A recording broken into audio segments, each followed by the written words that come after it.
मतलब डीएसटीबी का हो सकता है या फिर एच मोनोपॉली डीआरटीबी रेजिक्यूला। इन तीनों तरह के पेशेंट्स में हमें ये पता लगाना है रिफैक्सिन काम कर रही है कि नोटिफाई हो गया तो हमारा अगला स्टेप यूडीएसटी गांठ लगाइए और रिफैक्सिन का पता करिए। इसके लिए मुझे 2 सैंपल कलेक्ट करने पड़ेंगे।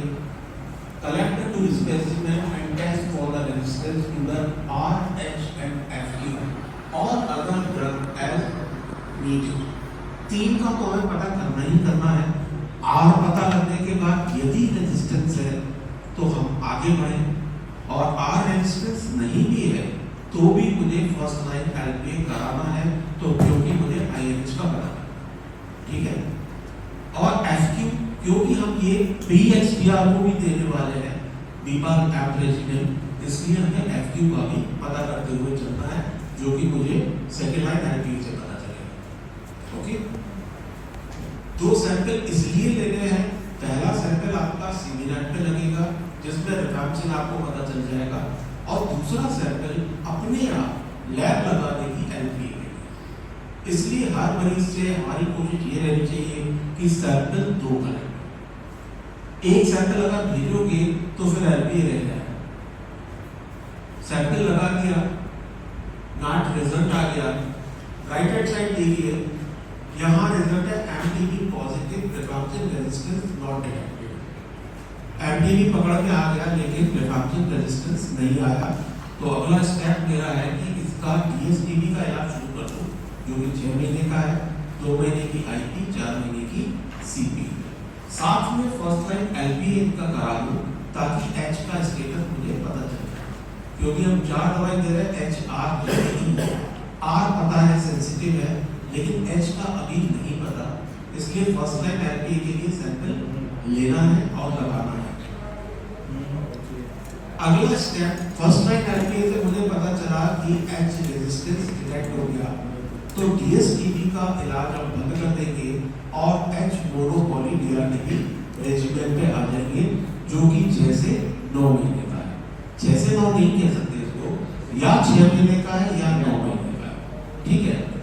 तो इसमें देखिए एच को सिर्फ रिप्लेस किया गया है लीवोफ्लॉक्सासिन, लेकिन हमारे यहाँ क्या हो रहा है, पूरे यूपी में हम लीवो लगा के छोड़ देते हैं। लीवो का पता नहीं करते हैं लीवो हमारा सेंसिटिव है या रेजिस्टेंस है, तो ये बहुत इंपॉर्टेंट स्टेप है, मुझे लीवो का पता होना चाहिए। वो किससे पता चलेगा मुझे? एसएलएलपी। इसलिए एसएलएलपी के लिए इसका सैंपल जाना है। डॉक्टर अनुराग भी आपसे कह रहे थे हमारे पास कोई पेंडेंसी नहीं है सेकेंड लाइन एलपीए की, आप सैंपल भिजवाएं और लीवोफ्लॉक्सासिन जितनी भी चल रही है उनकी आप एसएलएलपी भिजवाएं ताकि पता चले कि लीवो जो दे रहे हैं सेंसिटिव है कि नहीं। सपोज करिए सेकेंड लाइन एलपीए में पता चल गया एफक्यू रेजिस्टेंस डिटेक्ट हो गया, इस कंडीशन में मैं लीवो नहीं दे पाऊंगा, तो लीवो को हटा के आप हाई डोज में मॉक्सी दे देते हैं और उसे कंटिन्यू करते हैं। हाई डोज मॉक्सी भी देते समय हमें ये पता होना चाहिए कि हाई डोज मॉक्सी मतलब मॉक्सी फ्लॉक्सासिन 1.0, इसका भी तो पता हो रेजिस्टेंस, ये कहां से पता चलेगा?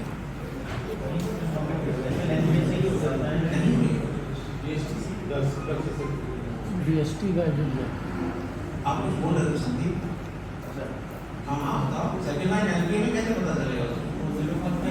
वो उसी नहीं सर चलता है कि वो आईडी से सकते हैं क्या उससे 2 लेवल से बचता है, तो अगर 2 लेवल से लेकिन हाई डोज मॉक्सी अगर हमें देखनी है तो कल्चर कराना ही पड़ेगा। लिक्विड कल्चर के लिए सैंपल आपको भेजना पड़ेगा हाई डोज मॉक्सी के लिए। हाई डोज मॉक्सी भी अगर रेजिस्टेंस आ जाता है तो फिर मुझे उसको भी रिप्लेस करना पड़ेगा, ठीक है। अब रिप्लेसमेंट किससे होगा सवाल ये आता है, क्योंकि आप नोडल डीआरटीबी सेंटर पर बैठे हैं, रेजिमेंट डिजाइन करना या रेजिमेंट को चेंज करना आप लोगों की ड्यूटी है। आप लोग करोगे तो होगी, नहीं तो ये नहीं हो पाएगा, ठीक है। आपने हाई डोज मॉक्सी लगा के पेशेंट छोड़ दिया, फिर पता नहीं किया पेशेंट कहाँ गया, तो काम नहीं चलेगा। हाई डोज मॉक्सी का पता चलते ही अगर मुझे 1-1.5 महीने में भी पता चल गया कि हाई डोज मॉक्सी की गई, तब फिर रिप्लेसमेंट हम करेंगे किससे? लिंजोज, क्योंकि ग्रुप ए, ग्रुप बी और ग्रुप सी 3 तरह की दवाई हमारे पास 3 ग्रुप्स में है, फर्स्ट ग्रुप में कौन कौन सी आती है? एक है यस, तो बिडाकोलिन हम दे नहीं सकते जब तक आरआर नहीं है। आरआर जब तक नहीं है तब तक बिडाकोलिन नहीं दे सकते। और एफक्यू हम दे चुके हैं, लीवो भी दे चुके, हाइड्रोक्सी भी दे चुके। तो अगला नंबर आता है लिंजोलिन का। ठीक है, अगर लिंजोलिन की गई किसी वजह से तो फिर हम ग्रुप बी पे आ जाएंगे, जिसमें क्लोफाजिलिन है, साइक्लोसिलिन। ग्रुप सी की दवाइयां जो है वो सिर्फ रिप्लेसमेंट के लिए होती है, वो रिप्लेसमेंट सीक्वेंस के आधार पर हम उठाते हैं। इनको बोलते हैं एड ऑन, जरूरत पड़े तो उठानी है, वरना मुझे रेजिमेंट जो बनाना है ग्रुप ए और ग्रुप बी की दवाइयों से ही बनाना अगर सेंसिटिव है। ठीक है, तो हमने एच मोनोपॉली शुरू किया, उसके बाद देखा एडिशनल रेजिस्टेंस और इंटॉलरेंस और non availability of any drugs in use. या मेरे पास दवाई नहीं है, या मरीज टॉलरेट नहीं कर पा रहा है, या फिर एडिशनल रेजिस्टेंस आ रहा है, तो एच मोनोपॉली डीआरटीबी रेजिमेंट को मॉडिफाई किया जा सकता है, जो कि अभी मैंने बताया। मॉडिफाई करते जाइए, आगे बढ़ते जाइए, लेकिन मॉडिफिकेशन करने के बाद भी स्टिल क्लिनिकल डिटीरियरेशन, अभी भी मजा नहीं आया, मरीज का सुधार नहीं हो रहा है, तो test for the resistance amplification plus second एंटीएट एंड फॉलोअप आरआर डिटेक्ट हो सकता है, तो एमडीआर-टीबी पे जाइए। अगर आरआर नहीं भी डिटेक्ट होता है तो हम इसको प्रोबेबल एमडीआर-टीबी, प्रोबेबल नाम देके इसका डीआर-टीबी का रेजिमेंट शुरू कर सकते हैं। ठीक है, तो ये मॉडिफिकेशन की बात भी, अगर मेरे मरीज को फायदा नहीं है तो हम दोबारा नाट करें। हो सकता है आग चली गई है ना, आग चली गई तो साइड आ जाएगा। आग अगर नहीं पता लग रहा है गई या नहीं, इस कंडीशन में हमारे डीआर-टीबी सेंटर पर जो डीआर-टीबी कमेटी बैठी हुई है वो डिसीजन लेगी कि क्या इसका डीआर-टीबी का इलाज चलाना तो नहीं। तो उस कंडीशन में नाम दे देंगे प्रोबेबल डीआर-टीबी, नॉट कंफर्म। हम प्रोबेबल करके भी उसका इलाज डीआर-टीबी का शुरू कर सकते हैं on the behalf of committee. ठीक है, और इसके बाद हम नीचे आ गए, मॉडिफिकेशन भी कर लिया, सब कुछ कर लिया, तब भी आराम नहीं हुआ, तो हम चले गए डीआर-टीबी की तरफ। आर जो बोल गए, तो नाट का दूसरा रिजल्ट था MTB positive refraction resistance detected.